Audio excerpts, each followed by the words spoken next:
Buenos días, jóvenes del grupo D5AS. Vamos a dar inicio con este tema, el derecho de defensa en juicio del demandado. Este tema va a ser el número 4, pero es el primero con el que vamos a dar inicio al segundo parcial. Bueno, entrando en materia. El derecho de defensa en juicio.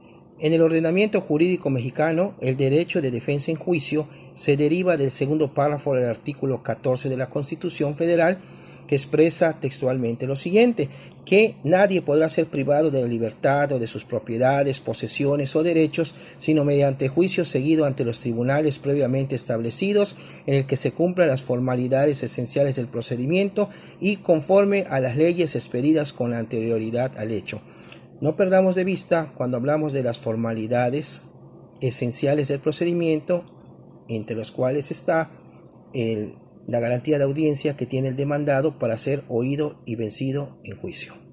Bueno, tenemos entonces a continuación, que habíamos visto en la clase anterior, ya el emplazamiento, cuando la demanda ya se presentó, ya si no hubo ningún obstáculo en cuanto a alguna omisión, o si se cumplieron los requisitos, el juez ya la admitió y ya ordenó el emplazamiento de la persona, a la persona demandada.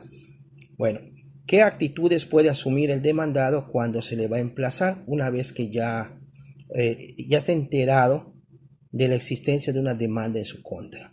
Bueno, en primer lugar, el artículo 265 del Código de Procedimientos Civiles del Estado de Quintana Roo señala que una vez presentada la demanda con los documentos y copias prevenidos, se correrá traslado de ella a la persona o personas contra quienes se proponga y se les emplazará para que la contesten dentro de los 9 días. ¿Qué se busca con ese emplazamiento a la parte demandada? Prevenir el juicio en favor del juez que lo hace, sujetar al emplazado a seguir el juicio ante el juez que lo emplazó, siendo competente al tiempo de la citación, aunque después deje de serlo con relación al demandado, porque este cambie de domicilio o por otro motivo legal. Obligar al demandado a contestar ante el juez que lo emplazó, salvo siempre que el derecho de provocar la incompetencia, producir todas las consecuencias de una interpelación judicial y originar el interés legal en las obligaciones pecuniarias sin causa de réditos. Bueno, ¿qué va a pasar aquí? El demandado puede aceptar las pretensiones del actor. A esto se llama allanamiento, o sea, allanarse la demanda, aceptar lo que está reclamando el actor. Número 2, puede reconocer que los hechos afirmados por el actor en la demanda son ciertos. A eso se le llama confesar la demanda, o sea, la confesión. Cuando se da contestación a cada uno de los hechos de la demanda, se escribe si es cierto. Con relación al hecho número 1, sí es cierto. Con relación al hecho número 2, sí es cierto. O sea, estás confesando los hechos de la demanda que obra en tu contra. También está admitir el fundamento jurídico de la pretensión del demandante. Eso se le conoce con el nombre de reconocimiento. Pedir que el proceso se haga del conocimiento de alguna otra persona que pudiera tener algún interés en el juicio. Esto se le llama denuncia, para que se le llame y comparezca a juicio también la persona, para que en una sola sentencia se resuelvan las pretensiones tanto del actor como de la parte demandada o de esta otra persona que pudiera también tener un interés jurídico en el juicio. Después tenemos negar que los hechos afirmados por el actor en su demanda sean ciertos. O sea, en vez de contestar si es cierto, contestar no es cierto o es falso de toda falsedad. Es negar los hechos que se te imputan. Lógicamente no los estás aceptando. Después, negar que el demandante tenga derecho a las prestaciones que reclama en su demanda, que es negarle el derecho. Vas a negar el derecho con el que está fundamentando su demanda y la acción que pretende en la misma. Después tenemos oponerse al proceso mismo, aduciendo la ausencia o el incumplimiento de presupuestos procesales. Es lo que se conoce como las excepciones procesales. Oponerse al reconocimiento por parte del juez de los derechos que alega la parte actora, afirmando en contra de las pretensiones de esta la existencia de hechos extintivos, modificativos o impeditivos de la relación jurídica invocada por el demandante. Es lo que se le conoce como excepciones sustanciales. 9. Formular nuevas pretensiones en contra de la parte actora, aprovechando la relación procesal que ya se ha establecido. Es lo que se conoce como la contrademanda y su nombre técnico, reconvención. A mi demandado puedo contestar la demanda y también contrademandar al actor. Entonces ya prácticamente yo también me vuelvo parte demandante en dicho juicio, con motivo de la reconvención que se está planteando. Bueno, en la contestación de la demanda, de acuerdo al artículo 269, dice cómo se debe de contestar la demanda por parte del demandado. Se contestarán los hechos, como ya vimos, si se van a confesar o se van a negar. Se van a oponer las excepciones. Las excepciones son medios de defensa que tiene la parte demandada. La misma ley procesal civil, el Código de Procedimientos Civiles, establece cuáles son esas excepciones. En la misma contestación se propondrá la reconvención en los casos que ésta proceda.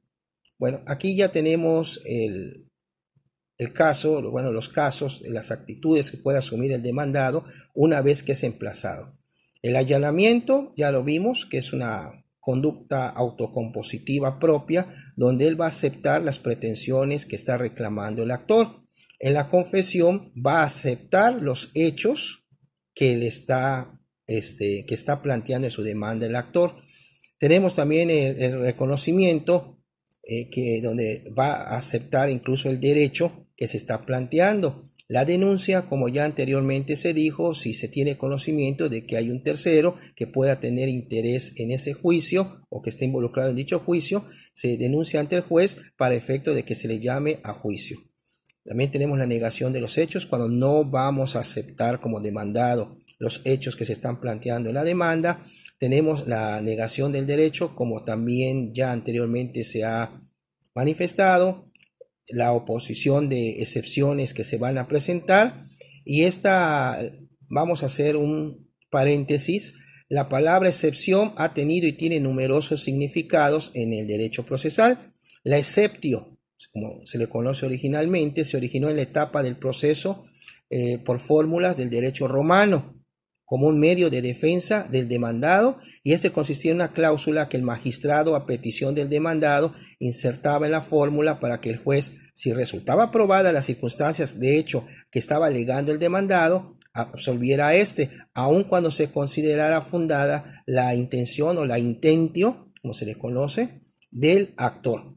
La posición del exceptio en la fórmula era la intentio y la condenatio en la sentencia que se iba a dictar. Tenemos que es la excepción en sentido abstracto.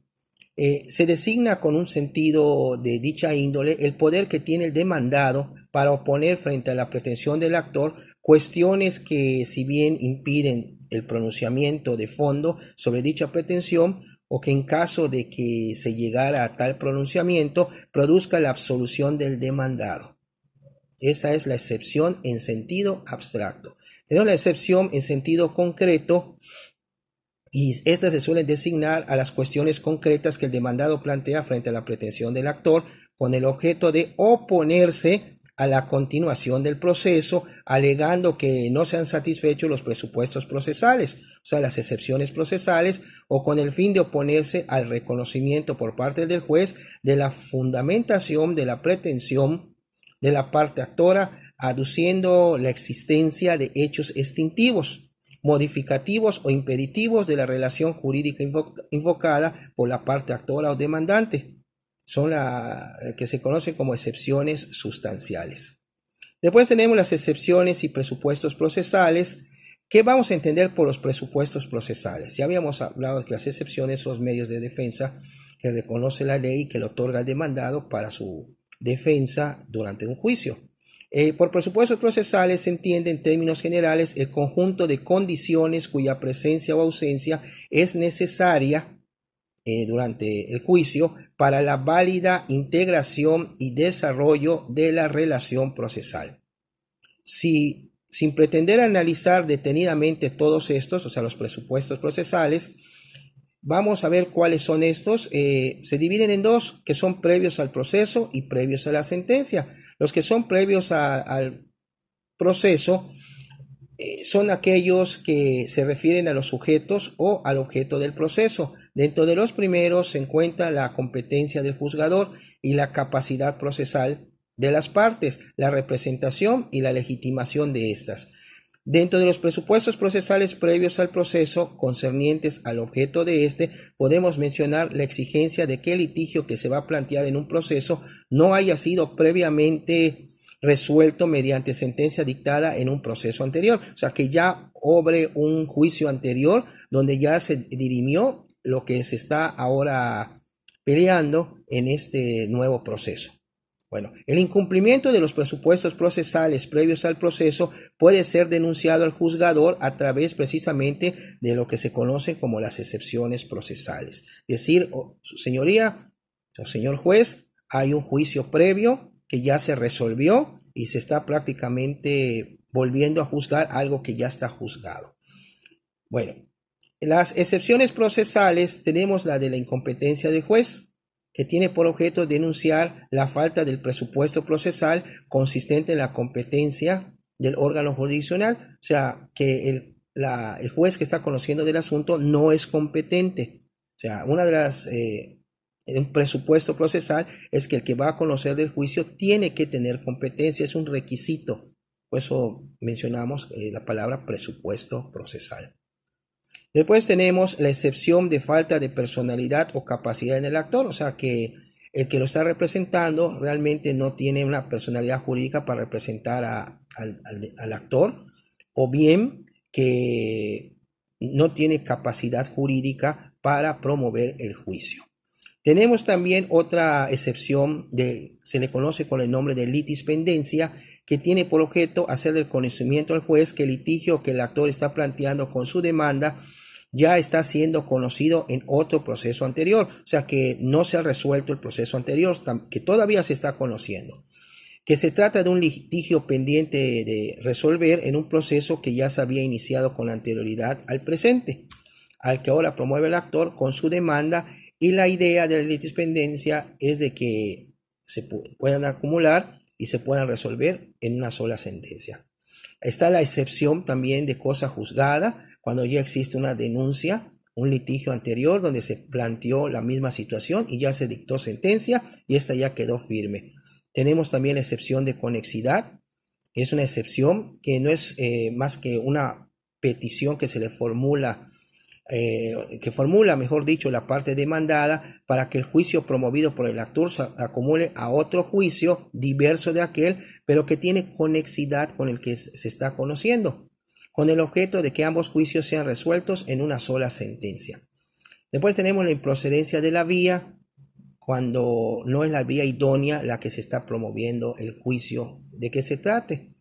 Y también hay otras clasificaciones de excepciones como las dilatorias o perentorias. Caemos en esta misma definición, que la excepción es el medio de defensa que opone el demandado para excluir la acción del demandante. Puede excluir la acción de dos modos, o absolutamente o para siempre, o bien relativamente al tiempo, lugar o modo de entablarse la demanda. Las primeras se llaman perentorias y las segundas se les conoce con el nombre de dilatorias. Bueno, posteriormente tenemos las excepciones que se conocen como de previas y de fondo. Cuando, coincidiendo con el demandante, el demandado peticione una resolución sobre el fondo, pero favorable a su alegación, o sea, lo que está pidiendo, lo que está alegando, se tratará de cuestiones sobre el fondo en cambio. Pero cuando el demandado postule una decisión sobre si corresponde o no decidir sobre el fondo, pretendiendo negativamente frente a la tácita posición positiva del demandante, se tratará de cuestiones impeditivas de la decisión sobre el fondo y por eso se le conoce como de resolución previa. Después tenemos, como ya habíamos visto en el Código de Procedimientos, cuando menciona que el demandado al contestar su demanda puede oponer excepciones y también defensas si ésta las hubiere. ¿Pero qué son? Ya vimos que las excepciones son medios de defensa, pero las defensas en sí, según la Suprema Corte de Justicia, menciona que estas son las que descansan en hechos que por sí mismos no excluyen la acción, pero dan al demandado la facultad de destruirla mediante oportuna alegación y demostración de los hechos. En cambio, las defensas o excepciones impropias se apoyan en hechos que por sí mismos excluyen la acción, de modo que una vez comprobada por cualquier medio, el juez está en el deber de estimarlas de oficio, invóquelas o no el demandado. O sea, si el demandado no hace uso de esa defensa, el juez de oficio la debe de mencionar. Teníamos también la figura de lo que es la reconvención, cuando el demandado contrademanda, contesta la demanda y contrademanda. Y posteriormente tenemos la figura de la rebeldía, cuando el demandado, pues ya vimos que la contestación de la demanda solamente es una carga y no una obligación. Si el demandado no quiere contestar la demanda, ¿qué es lo que va a pasar? No se le va a sancionar, pero sí le va a afectar jurídicamente, va a estar en una situación desfavorable en el juicio. Bueno, ya vimos cuáles son estas figuras y también vamos a ver cuáles son los presupuestos para que pueda operar la rebeldía. Primero, el emplazamiento. El juez tiene que verificar que efectivamente fue debidamente emplazado el demandado. Se tiene que minuciosamente revisar que el emplazamiento que se le hizo fue el correcto. Si no fue el correcto, pues hasta que se le notifique. Y segundo, va a revisar que el plazo transcurrido, si efectivamente se le notificó correctamente, el plazo que transcurrió de los 9 días para contestar, hayan transcurrido y no contestó. ¿Qué va a pasar si no quiere contestar? Bueno, se le va a declarar rebelde o contumaz. Se le conoce como rebeldía o contumacia en materia procesal. Pero todas las notificaciones posteriores que se le hagan al demandado, ya habiendo sido declarado rebelde, se harán por lista de estrados. Y a partir de la declaración de rebeldía se inicia el periodo de ofrecimiento de pruebas. Bueno, una vez de que ya el demandado contestó o no contestó, hay una audiencia previa a continuar el juicio, que es la de conciliación. Si contestó el demandado, se va a citar a esa audiencia. Si no hay ningún acuerdo, el juicio sigue, entonces se le notifica al juez de que no hubo ningún arreglo, ninguna conciliación entre las partes. Se le notifica mediante un informe y él va a proseguir con el juicio. ¿Qué es lo que va a hacer? Bueno, va a darle entrada a la contestación de la demanda por parte del demandado, y se procede a la figura que se le conoce como depuración procesal, que está prevista en el artículo 261 del Código de Procedimientos Civiles del Estado de Quintana Roo, que dice: concluida la audiencia de conciliación y no habiendo ningún resultado, según lo que informe el Centro de Justicia Alternativa, que es el órgano encargado de llevar a cabo esa conciliación, el juez entre los 3 días siguientes proveerá la contestación, señalando fecha y hora para la verificación de la audiencia de depuración del procedimiento, para el cual dispondrá de amplias facultades de dirección procesal, examinando y resolviendo en su caso las excepciones de incompetencia del juzgador, falta de personalidad y capacidad de las partes, la cosa juzgada, la litispendencia, conexidad de causas y la improcedencia de la vía. Esta figura se va a llevar a cabo posteriormente si no hubo ningún arreglo en la audiencia de conciliación. Se le recomienda también a los alumnos que ya está en la plataforma el Código de Procedimientos Civiles, para poderle dar lectura a los artículos que se mencionan, para que con el material que ya se subió tengan un poquito de más, se adentren un poquito más en este tema. Aquí estamos viendo una explicación somera de lo que es el tema que ya se subió a plataforma. ¿Qué es lo que sigue? Pues simple y sencillamente que lo lean, y el próximo sábado ya podrán hacer, cuando entremos al chat de la plataforma dentro de nuestro horario de clase a las 10 de la mañana, podrán formular las preguntas que tengan sobre alguno de estos asuntos que estamos atendiendo. Muchas gracias y buenas tardes.